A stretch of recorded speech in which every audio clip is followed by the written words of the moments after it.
So now I get to service this lovely old Talbot aquarium.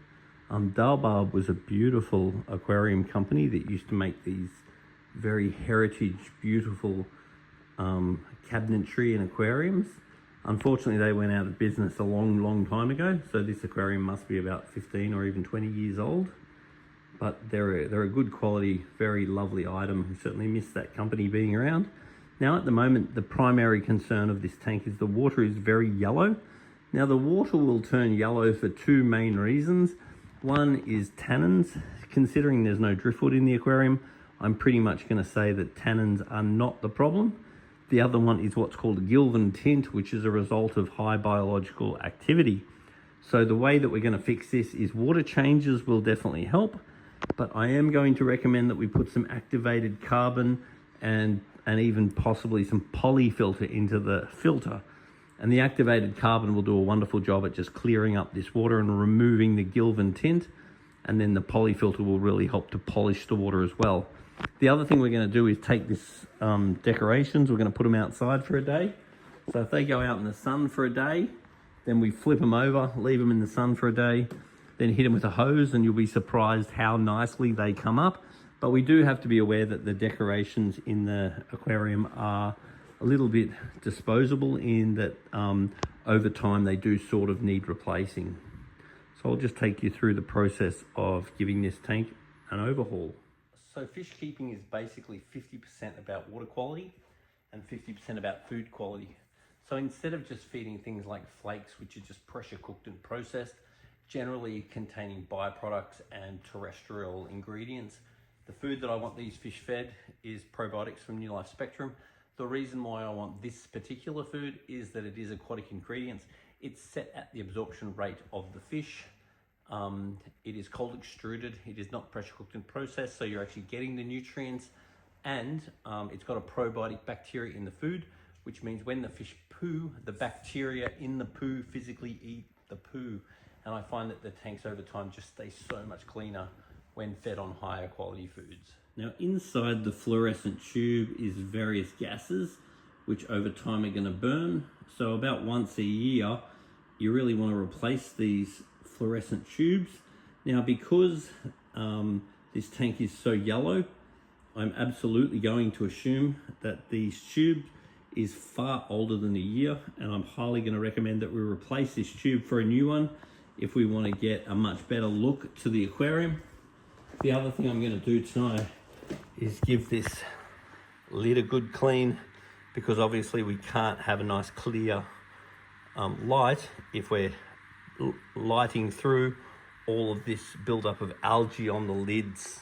So they're very friendly fish. Like the second that I come and start trying to clean these lids, they're up and in it. Beautiful little fellas. As far as this water's concerned, the KH is 4, I'm happy enough with that. GH is 10, that's okay. pH is 7.5, that's good enough. Phosphate and nitrate are very high, which is saying that we're definitely overdue for water changes. There may be a tiny bit of ammonia in the water. I'll give the filter a clean now, and there's no nitrite. So the main thing this aquarium is telling us is what we already know, and that's that more water changes need to be done, and I am going to encourage better quality food. Bear in mind, when you go for the lesser known brands of filters and so forth, they are cheaper to buy, but the thing you need to be aware of is that the parts tend to often not be available. So sometimes it's better to spend a little bit more and then get a popular item that the spare parts are available.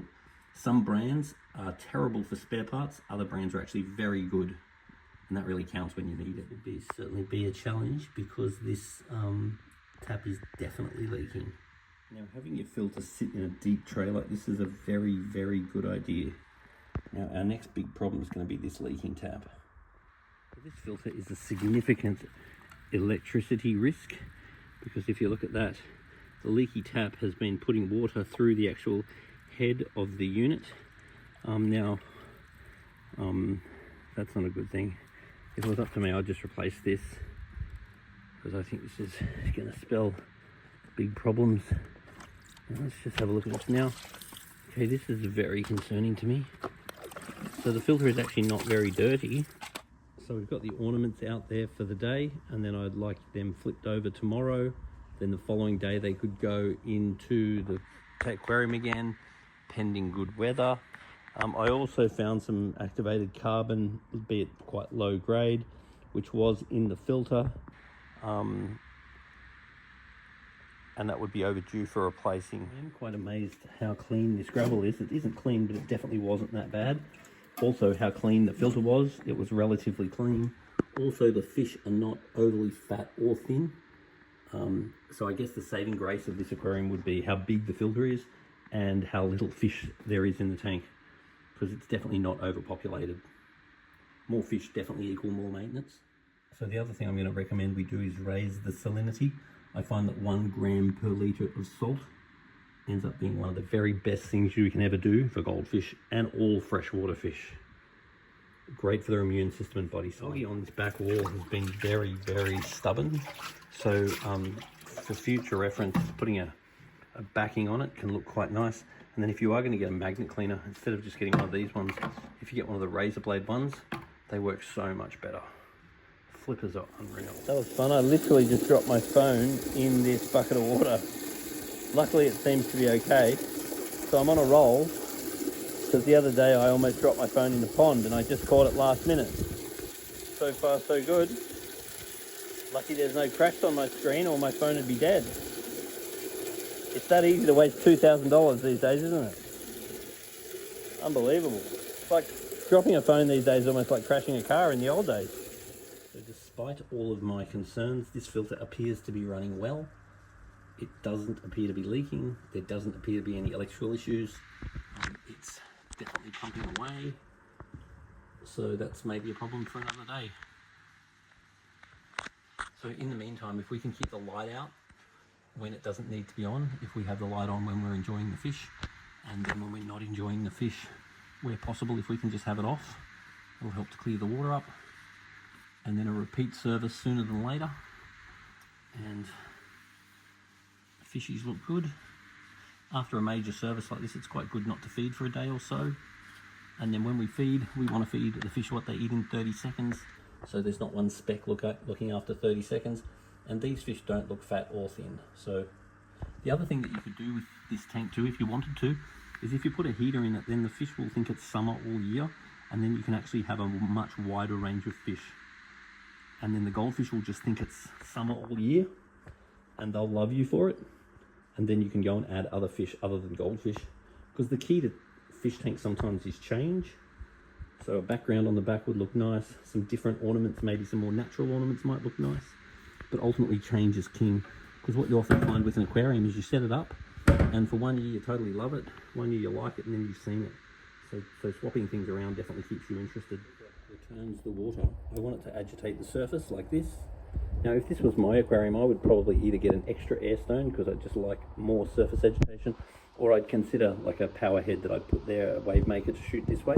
Because what I really don't want is all this business.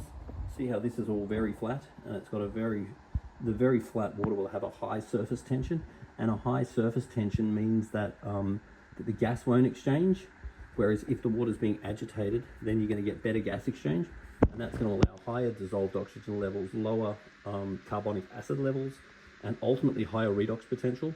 Because what we really want is higher redox potential, so then the bacteria in the filter works faster, and if the bacteria in the filter works faster, then what will happen is you won't need as much bacteria, and therefore you'll get less gilvan tint in the water.